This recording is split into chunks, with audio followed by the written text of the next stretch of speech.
안녕하세요. 착한 언니 복덕방 신수경 실장입니다. 오늘은 부동산 앱에 대해서 한번 이야기해 보도록 하겠습니다.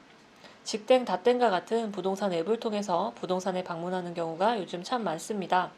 그런데 부동산 앱을 통해서 부동산에 방문하시는 분들이 가지고 있는 공통적인 의문점이 있더라고요.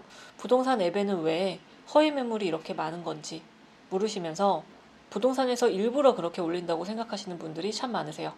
일부러 그렇게 올리시는 분들도 있겠지만 사실 대부분은 이렇습니다. 예를 한번 들어볼게요. 집주인이 5개의 부동산에 물건을 내놓았다고 가정해 보겠습니다. 그리고 이 5개의 부동산이 각각 광고를 올립니다. 그럼 이것만 해도 벌써 한 개의 물건이 5개의 물건 같아 보일 수 있겠죠. 그런데 또 이 5군데의 부동산 중 한 군데에서 계약을 했습니다. 그럼 나머지 4군데의 부동산은 이 계약 사실을 알 리가 없어요. 집주인한테 매일매일 전화해서 물건이 있는지 여부를 확인해야 하는데 그렇게 할 수 없다 보니까 며칠에 한 번씩 전화해서 물건이 있는지 여부를 확인합니다.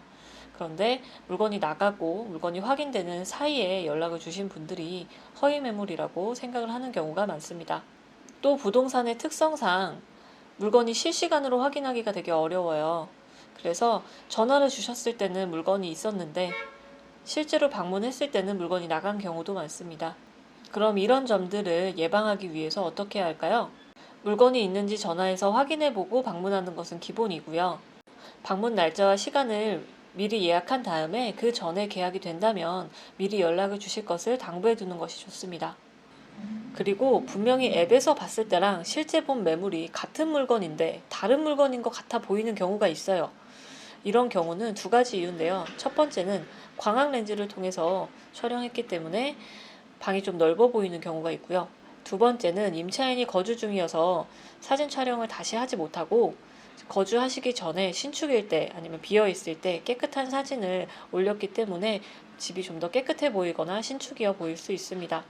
이런 경우에는 광고에 보시면 준공연도나 면적이 적혀져 있어요. 이 부분을 참고하셔야 합니다.